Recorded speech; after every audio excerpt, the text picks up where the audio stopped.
Hello everyone, welcome to my channel all about biology and this is Jyoti Verma. और आज हम लोग बात करने वाले हैं रूट एपिकल मेरिस्टेम से रिलेटेड थ्योरीज के बारे में।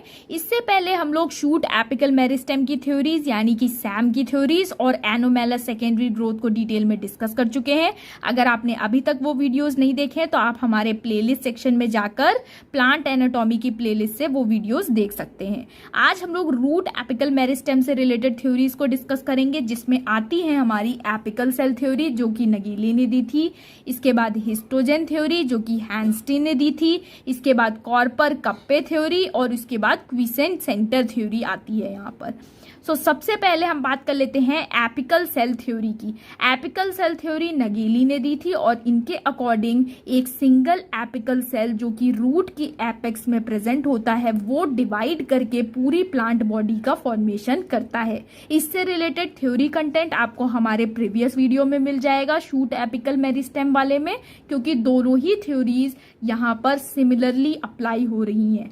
ये थ्योरी शूट में भी अप्लाई होती है और रूट के केस में भी अप्लाई होती है। इसी तरीके से हिस्टोजेन थ्योरी भी आपका शूट और रूट दोनों के ही केस में अप्लाई होती है। हिस्टोजेन थ्योरी हैंस्टीन ने दी थी और इनके अकॉर्डिंग जो रूट एपेक्स है उसमें आपको 4 डिफरेंट हिस्टोजेंस देखने को मिलेंगे। सबसे पहला हिस्टोजेन है डर्मेटोजेन जिससे एपिडर्मिस का फॉर्मेशन होता है। उसके बाद आता है पेरिब्लेम जिससे हाइपोडर्मिस, कॉर्टेक्स और इंडोडर्मिस का फॉर्मेशन होता है। फिर आता है प्लीरोम जिससे वस्कुलर सिलेंडर का फॉर्मेशन होता है, यानी कि जाइलम, फ्लोएम और पित्त का फॉर्मेशन होता है। और फिर आता है हमारा कैलिप्ट्रोजेन जिससे रूट कैप का फॉर्मेशन होता है। मोनोकॉट्स के केस में आपको ये देखने को मिल सकता है।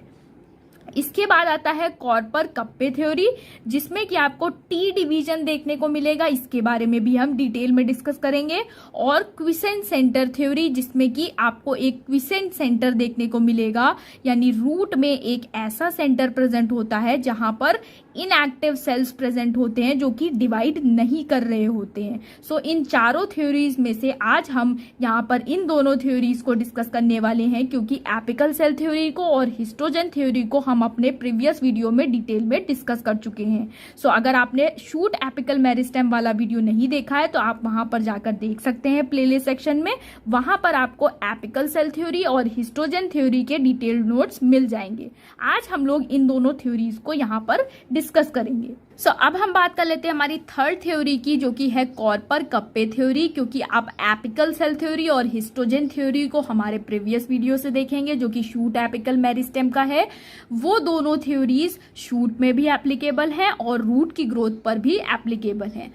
कॉर्पर कप्पे थ्योरी की अगर हम बात करें तो ये बेसिकली एक्सप्लेन करती हैं रूट एपेक्स के ऑर्गेनाइजेशन को सेल डिवीजन के प्लेन्स के टर्म में, यानी कि जो सेल डिवीजन हो रहा है वो कौन सी प्लेन हो रहा है उसके आधार पर रूट एपेक्स का यहाँ पर क्लासिफिकेशन किया गया है। ये थ्योरी कहती है कि रूट एपेक्स में 2 तरीके के डिवीजन हो सकते हैं। एक डिवीजन होता है ट्रांसवर्स और दूसरा डिवीजन होता है लॉन्गिट्यूडनल। एक डिवीजन होता है ट्रांसवर्स और दूसरा डिवीजन होता है लॉन्गिट्यूडनल, जिसकी वजह से इस जो बेसिकली ग्रोथ है या डिवीजन है उसे टी डिवीजन भी कहा जाता है। और इसकी वजह से एक टी शेप स्ट्रक्चर भी हमें सेल्स में देखने को मिलता है। बेसिकली यहाँ पर होता क्या है, a cell divides by a transverse division. सबसे पहले जो सेल है उसमें आपको एक ट्रांसवर्स डिवीजन यहाँ पर देखने को मिलता है। इस ट्रांसवर्स डिवीजन की वजह से सेल 2 डॉटर सेल में डिवाइड हो जाता है। इसके बाद क्या होता है, then one of the daughter cell divides by a longitudinal division. इसके बाद जो डॉटर सेल है उसमें आपको एक लॉन्गिट्यूडनल डिवीजन देखने को मिलता है और इस लॉन्गिट्यूडनल डिवीजन की वजह से जो सेल का शेप है वो टी शेप्ड स्ट्रक्चर दिखाता है। इसी वजह से इस डिवीजन को टी डिवीजन कहा जाता है। यहाँ पर जो कप्पे रीजन है उसमें आपको जो सेल्स देखने को मिलेंगे उसमें किस तरीके से डिवीजन होगा। सबसे पहले यहाँ की जो सेल्स है उनमें एक ट्रांसवर्स डिवीजन होगा। इसके बाद जो नीचे वाली डॉटर सेल होती है उसमें आपको एक लॉन्गिट्यूडनल डिवीजन देखने को मिलेगा, जिसकी वजह से यहाँ पर जो सेल्स का शेप होता है वो स्ट्रेट टी शेप सेल्स आपको देखने को मिलती है। जैसा कि आप यहाँ पर देख सकते हैं, ये जो ब्लू वाला रीजन है इसमें आपको स्ट्रेट टी शेप्ड सेल्स देखने को मिल रही हैं। तो ये रीजन है कप्पे रीजन, जिससे कि कैप का फॉर्मेशन होता है।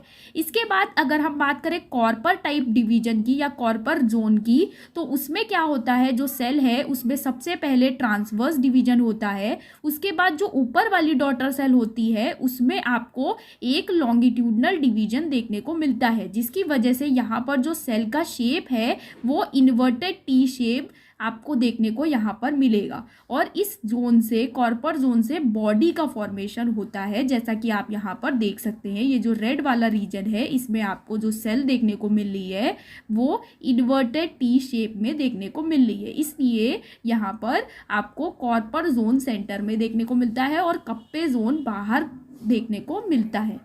कॉर्पर कप्पे थ्योरी के अकॉर्डिंग जो रूट एपेक्स है उसे दो जोन्स में डिफरेंशिएट किया जा सकता है। एक है फेरिफेरल जोन जो कि है कप्पे जोन, जिसमें कि आपको स्ट्रेट टी सेल्स देखने को मिलेंगे और जिसे कैप भी कहा जाता है। और जो सेंट्रल जोन है वो है कॉर्पर जोन, जिसमें आपको इन्वर्टेड टी शेप्ड सेल्स देखने को मिलेंगे जिसे बॉडी भी कहा जाता है। इसके अलावा अगर आप बात करें, ये जो कंसेप्ट है कि कप्पे को कैप कहते हैं और कॉर्पर को बॉडी, ये चीज़ आपको कई बुक्स में अलग अलग देखने को मिलेगी, इसलिए आप इस चीज़ के लिए एक ऑथेंटिक बुक को ही रिफ़र करिएगा। जैसे कि हमने यहाँ पर एक ऑथेंटिक बुक को रिफ़र किया है जो कि है प्लांट एनाटॉमी बाय एलिजाबेथ जी कटर। उनकी बुक को रिफ़र करते हुए हमने यहाँ पर इस कॉन्सेप्ट को एक्सप्लेन किया है। और इसके साथ साथ अगर आप इस डायग्राम में लिखना चाहें जोन वाइज, तो आप इसको कप्पे जोन भी लिख सकते हैं और इसको कॉर्पर जोन भी लिख सकते हैं। ये जो डायग्राम है ये बेसिकली जिया मेज का है, लॉन्गिट्यूडनल सेक्शन का, जो कि कॉर्पर कप्पे कंसेप्ट को शो कर रहा है। अब हम बात कर लेते हैं हमारी लास्ट थ्योरी की, जो कि है क्विसेंट सेंटर थ्योरी। और ये बेसिकली क्या है, it is a central cup like region of cells lying between the root cap and the active meristematic reason.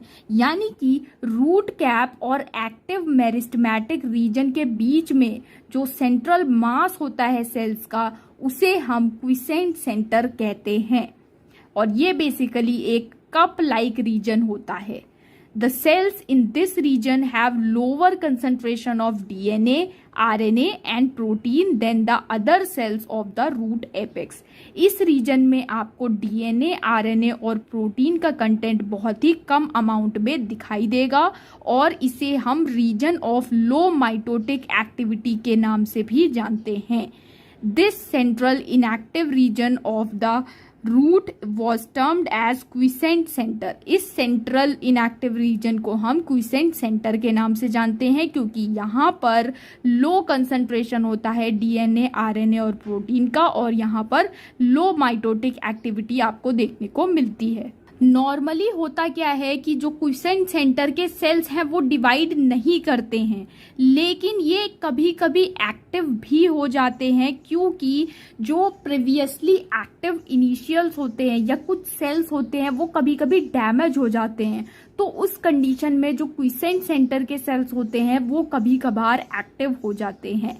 ये सेंटर बेसिकली क्या करता है, एक परमानेंट सोर्स प्रोवाइड करता है एक्टिव इनिशियल सेल्स का। यानी कि जब भी कहीं पर भी डैमेज होता है रूट की टिश्यूज में, तो कभी कभी ये एक्टिव इनिशियल्स का फॉर्मेशन करता है, लेकिन नॉर्मल सिचुएशन में ये इनएक्टिव कंडीशन में ही पाया जाता है।